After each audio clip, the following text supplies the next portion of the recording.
Buongiorno, bonjour, guten Tag and hello. This is Alistair and I'm at the ferry port in Ireland overlooking the sea and a couple of big, what do you call them, ferries, which is funny because I'm at the ferry port. Anyway, it's about 8 o'clock in the morning and I'm in Rosslare in the south of Ireland, and I'm heading over to Wales and then making my way back to Bath. And I don't have very long really, because I can see people in the tunnel boarding the ferry and I'm outside on a piece of decking that overlooks everything. The power of politeness. I go on about this in Small Steps, Big Leaps.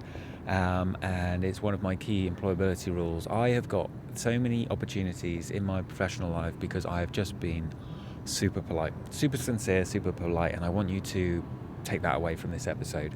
Very quick story. I left Belfast yesterday. I didn't really have a plan about where I was going, but I knew I had to be here at 8 o'clock in the morning to get the ferry. Ferry leaves at 9. Although now it's about 20 past 8, so I really will have to keep this short.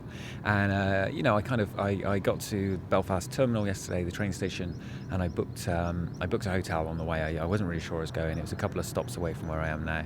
And basically what happened was I spent the next 5 hours on the train, and I got really enthralled in a great book called The Martian, which is about a man who gets left behind on Mars. And the moon was outside of the window, and the sun was going down, and I was imagining it that the book was set on the moon and all this, and I was distracted and I was having a good time.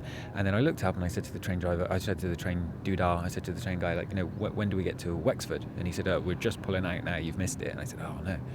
So I inquired as to the next stop, and it was about another 20 minutes away, and it was the middle of nowhere called Rosslare Strand, one stop from where I am now on the train. And so I got off, and he said, it's about a 10-mile walk back to where you need to be, or it's a €50 cab ride. And I'm in the middle of nowhere, so I get off and I come out of this little path and I walk along onto a little small road, and I can see the sea in the distance to the left, and then I can see like trees and a little path to the right, and and it's about 20 past 9 at night, Sunday night, 20 past 9, no one around, and I've had a couple of cans of Guinness on the train, so I'm a bit tired and I'm not really fancying the 10-mile walk, but I'm in Ireland and I've got no cash on me or nothing. I just got my debit card, and here we go. And so I start walking up this lane, and I see a sign for a B&B. So I thought, well, hang on a minute, I've made this booking for this other time, but I actually haven't paid for it, so I don't actually need to make my way all the way back. What I can do is try and find somewhere to stay here.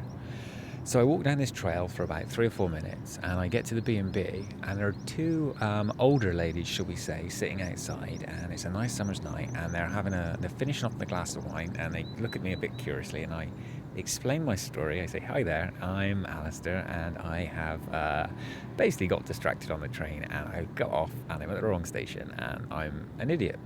And, a small smile comes across their face, and the lady instantly says, well, we have no room here, but we can I'll go and phone someone. So she goes in and she goes to phone someone, and the little old lady, sweet little old lady, she's pushing 80. Iris, her name was. She's pushing 80, and she says, so, what are you doing? And I tell her my story very quickly and very politely. And she says, oh, right. Oh, you are in a pickle. And then the other lady comes out. She says, no, sorry, there's no room at any of the other places. They're all full, and there's only a couple around here anyway. So Iris says, don't worry, Debbie. I'll take him down to Rosslare Harbour. We'll find him a place to stay. And I said, oh, no, it's okay. Don't worry about that. I can, it's my fault. I'll just walk, I'll walk to the next place. She says, it's 10 miles away, you idiot. I said, oh, okay. She said, I'll take him. So, this is amazing, and I kind of really need this help right now as well. So Debbie says, well, best of luck, and good luck. And so I say, well, look, give me some business cards, because this looks like a fantastic B&B. Me and my girlfriend will come back, but I'll tell my English friends about this. She said, oh, we love the English here. We love the English. The English come and stay here. Take. And she goes and grabs me about 10 business cards. So I give her a big handshake and a big thank you. And next thing you know, I'm in this really nice car actually with this 80-year-old lady. And we're cruising down for about 20 minutes to the next port, and next to the port of town. And we go to two places. The first one doesn't have anywhere, and then the second one is a beautiful little white house that is not the first choice of places you would stay. If I say that, the door opened, and it was a bit like Father Ted, if anyone If any of you know Father Ted, it was a bit like Father Ted. And I said, do you have any rooms here? I explained my situation, and she said yes.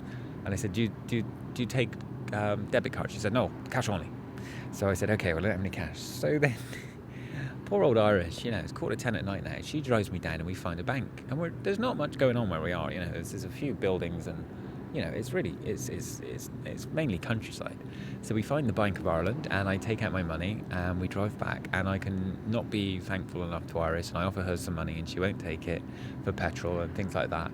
And she sees me on my way and she makes sure I go into the B&B, and next thing you know I have a room, and a very small TV, and all the trappings that one needs at the end of a long day to relax and get their head down before their travels continue.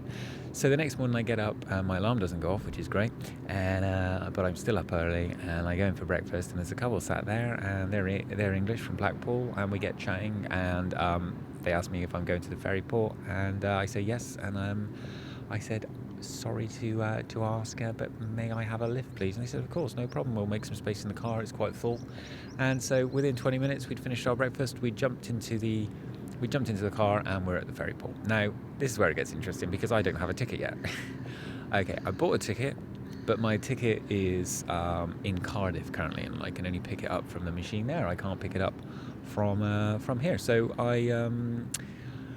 I go in and I get my booking reference up, and we've all been in this situation, and we know what happens if you don't have your ticket. They don't care about booking references, da da da da da.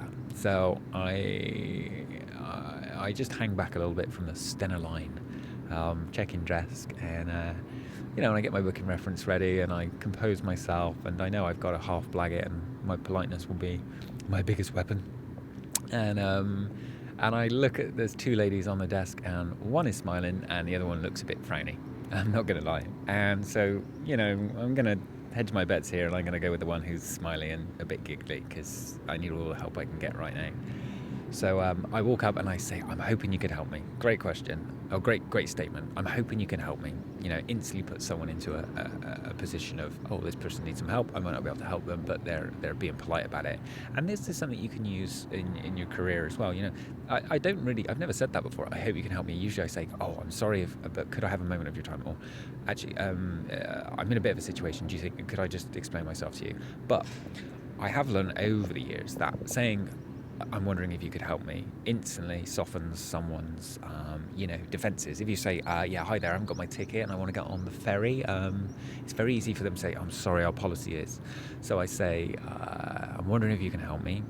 I have booked a ticket, but I can't pick it up to Cardiff, and I'm travelling from Rosslare back to Bath today. And I'm wondering if I could show you my reference number and my itinerary. And she says, she instantly says, well, we're not usually supposed to do this, but, and I know I'm in. I know I'm sorted. So there's three very quick stories from the last 12, 18 hours of where politeness has got me, out of one situation into a B&B, and then a lift to a ferry port, and then also onto a ferry that I don't even have a ticket for, technically. Okay, you could say he's got the booking reference, but trust me, the amount of times, that hasn't worked in the past. But politeness does work. It works every single time. Even if you've got someone who's not very polite, it's very hard not to deal well with politeness. I can see more and more people going down a tunnel. I want to round this talk off. As always, Facebook I'll put the titles up. You guys are important to me, and your employability skills and career development are important, but not as important as me getting on this ferry and trying to find someone to have a cup of coffee.